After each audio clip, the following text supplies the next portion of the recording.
Chapter 5. The fox shifter waitress's costume appeared as if it was her skin. The fur on it smelled real to Hunter. However, her breasts were exaggerated when pushed up, and the costume did more to make her look sexier than she might have been. Her outfit was tight around her waist, overstating a beautiful hourglass figure, and it was cut up the sides to her hip bone. It looked like a bunny costume, only she had a fake red foxtail hanging behind her. Devon's excited eyes watched her ass when she turned and waved at a man entering the club. The way the tail hung to the side, the stitching was coming undone, because of the pawing and pulling at it by the regulars. She appeared to be popular. It looked like she had tried without success to stitch it on, and then pin it, to no advantage. "What do you want to drink, Hunter, and who is that lovely girl you're with?" Devon asked, his eyes shining with lust. "My name is Christine," she said, looking across at Devon. "I'm Devon, and this is my fiancée Katy." "Yes. I've heard about you and your fiancée," Christine said, eyeing Katy, who just sat quietly and drank her margarita. "I'll have what you're having," Hunter said. Devon raised an eyebrow. "Margarita it is." Devon looked at the waitress, who ordered it from an iPad. "And what do you want, pretty lady?" Devon asked. "Her name is Christine," Katy interrupted, her tone harsh. Katy raised an eyebrow and looked annoyed at Devon. Christine, sensing Katy's hostility, held on to Hunter to his surprise and said, "I'll have one drink. A Tom Collins. I have to work tomorrow." "So where did you meet my brother?" Devon questioned, looking at Hunter. "At the hospital. I'm a nurse in the intensive care ward." Katy and Hunter exchanged glances as Devon talked across Katy to Christine. The waitress stood patiently, tapping her high heels, waiting for them to complete their orders. "Sorry, bring another round." "Anything special for you, Devon?" All eyes fell on Devon. He glared at the waitress, and she turned quickly to get the drinks. Devon tried to apologize. "They love me here, don't they, Katy?" He pulled Katy to him and kissed her. He dropped his tongue down her throat and sucked her tongue wildly. When he let her go, Hunter was staring in an anxious and restless way. He jumped to his feet. "Let's dance, Christine." He pulled her up by her arm and headed in the direction of the dance floor. The heat from his body and dancing consumed him. It was the night of the full moon, and he needed relief. Although the music was loud and fast, Hunter had Christine in his arms and whispered in her ear, but he was thinking of Katy. "Can I go home with you?" "I don't want to be alone tonight," Hunter said. "I don't see why not. My roommate is staying over at her boyfriend's place tonight. He's a shifter too. I've never been with a shifter. I hear it's an unforgettable experience." Her tone was playful, her voice holding a challenge. She looked at Hunter. Although his fabulous sexy body was there with her, throbbing against the fabric of her thin dress, his mind was in the booth with Katy. His eyes fell back on Christine. "Is that so?" he said with a sexy smile, then in a husky voice said, "I aim to meet all your expectations." After Hunter solidified his plans for the full moon, he watched as the waitress in her little fox uniform placed the drinks on the table. He took Christine's hand and led her back to the booth, just in time to watch Devon pull the waitress down and place some money between her breasts. Katy shot him an angry glare. Devon wasn't moved by Katy's disapproval of him flirting with the little fox shifter. When Hunter and Christine stood at the table watching, Hunter said, "Devon, I need to talk to you." Hunter's tone was icy, and his voice filled with cold authority of a big brother. A drunk Devon didn't protest, but stood and ambled out of the booth as Christine pushed in near Katy. Hunter signaled to Devon to follow him, and they walked to a corridor near the men's room to talk. "I know it's none of my business, but aren't you being disrespectful to Katy?" "You're right, it's none of your business. She made her choice, and she chose me. I don't need you policing me and telling me how I should treat her." Devin turned to walk away, and Hunter grabbed his arm. Devin's quick eyes followed Hunter's arm, then he met his gaze rapidly. He was staring at Hunter, who was trying to control himself. I will respect what Father says, and because you are drunk, we won't settle this now, but if you continue to disrespect her, you will have to deal with me. Hunter turned to walk away. Devin called out, "Why don't you leave me and Katy alone and get your own woman? She doesn't want you, she wants me, drunk and all." Hunter stepped into the men's room, but when he returned to the booth, Devin hadn't made it back. He glanced around and saw Devin whispering in the ear of the little fox shifter in clear eyesight of Katy. Hunter took one drink and looked over to Katy, past Christine who sat watching Devin and Hunter. "Katy, I have to ask a favor of you. I know you have a few weeks off for spring break, but I was wondering if you would keep Haley at your place. She's the teenage girl I brought home. Would you mind letting her stay with you until I can make some arrangements? She's a human like you." He didn't finish his statement. "It won't be a problem, Hunter." Her voice was warm. She glanced at him for a second. "I'm not going back this semester. Devin and I want to make plans for our wedding." Hunter looked up and saw Devin was standing smiling. Katy took Devin's hand and he sat and pulled Katy to him as he watched at Christine with drunken half-closed eyes. "Isn't that right, Devin?" Katy asked. "Yes, sweetheart, anything you say." His words were slurred. He hadn't heard Katy. He pretended he knew what she had said. His eyes were focused on Christine and then on the little fox strutting across the floor. "Now that this is settled, we're leaving," Hunter said in a cool voice.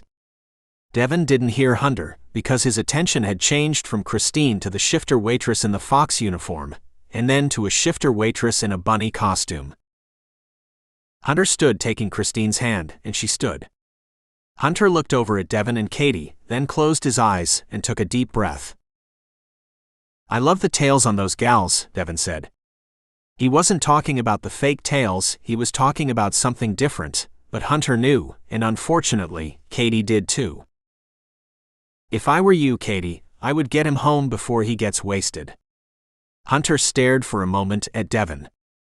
What had happened to his sweet brother in the 2 years he had been away? Devin liked females, but he had never been a womanizer. Now, with all the drinking, he had become someone Hunter didn't recognize. Katy stared at Hunter. She understood what Hunter was saying to her. Get him home before something terrible happened. Devin couldn't drink, and when he did, he wanted to fuck everything that moved, especially on the night of the full moon. Chapter 6. Christine drove in the direction of the hospital, with Hunter sitting near her deep in thought. When she arrived at her apartment building, a small but luxurious complex for doctors and nurses in walking distance to the hospital, she said, "Well, this is where I live." Hunter hadn't talked to her on the drive, he was too busy thinking about Devin and Katy. "Hunter, are you there?" "Yes. All here." He hopped out of the car and made a gesture to open the door, but Christine was already standing out near the door of her Honda, waiting for him. Hunter placed his hand behind the small of her back, and they walked up the path to the apartment. "I guess I've been gone too long. My father and uncles have made many changes around here I wasn't aware of," he said, looking up and around. Christine, with Hunter beside her, walked up to the front door. There were security guards checking IDs, however, she had been recognized, so the guard looked up and hit a buzzer and let her in. "Your guest will need to sign in," the young guard said, glancing up from the screen. "This is..." Hunter touched Christine's arm. He looked at her and stopped her from telling the guard who he was. Hunter just signed the guest book and headed for the elevators with Christine. "I'm on the second floor. It has a great view of the mountains." It was a great view for her, because Hunter didn't care if he never saw another snow-topped mountain. Christine opened the door to a spacious apartment. "Where can I find something like this but in Samseville?" She raised her hands. It's a wonderful place to live. My rent is paid by the hospital as long as I want to work here. What more can a girl want? Hunter stood looking around. Modern furniture, heated wood floors, a fireplace and a balcony. 2 bedrooms and 2 baths. Make me a drink, Hunter, and make yourself one. She pointed at the cart in the corner, holding an ample supply of liquor. I'm not a drinker. What do you do for fun? I guess I don't have any fun, Hunter said, opening a bottle of wine. Christine stood in front of Hunter, facing him. Starting with the top button of his flannel shirt, she unfastened one button at a time, slow and easy, until she was at the last button, and then her eyes met his. She had planned on captivating him with her sexy body, but instead his eyes locked on hers, and she was the one caught in his wonderful trap. Once she finished unbuttoning, she trailed both hands up his massive chest under his arms, and then cupped his muscles. Wow, she said breathlessly. Her fingers played with the fine dark hair on his chest.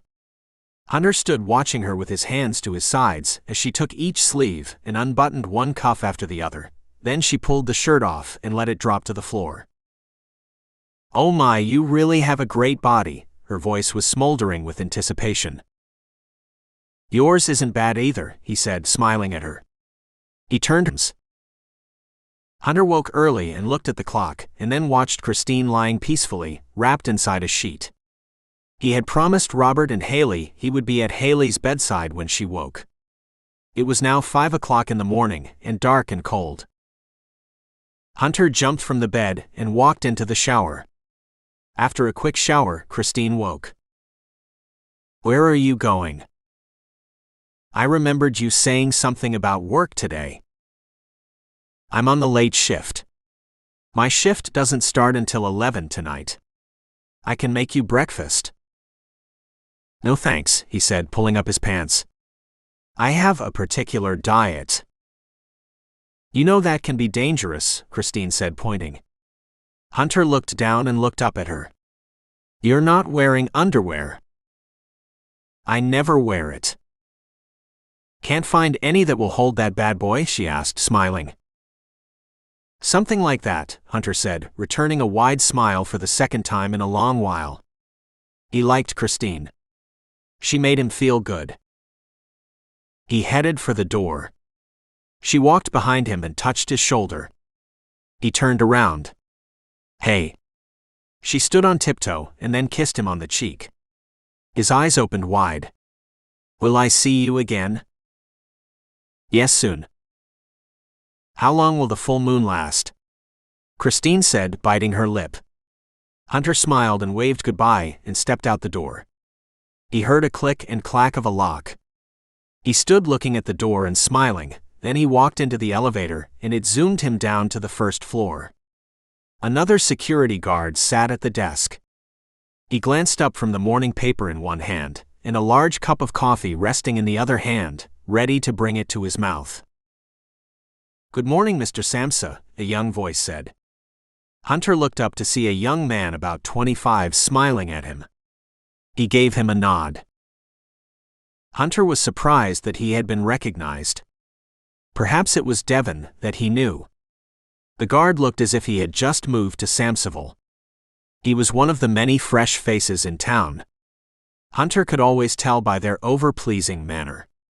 His instincts told him he was a recent transplant from a city. Hunter waved goodbye as he walked through the lobby to the outside. Looking up, he saw the large moon that controlled his every waking day. Then he saw a car parked in front, and when he looked again, not believing his eyes, he could see it was Katy getting out and closing the door to the car. Katy's face and forehead was furrowed, her eyes swollen. Parts of her shirt were tucked inside of her jeans, and the other part hung on the outside. She was in complete disarray. Her jacket Hunter had given her was torn on the sleeve. It was as if a wolf had left an image of claws on the sleeve, ripping it in 5 places.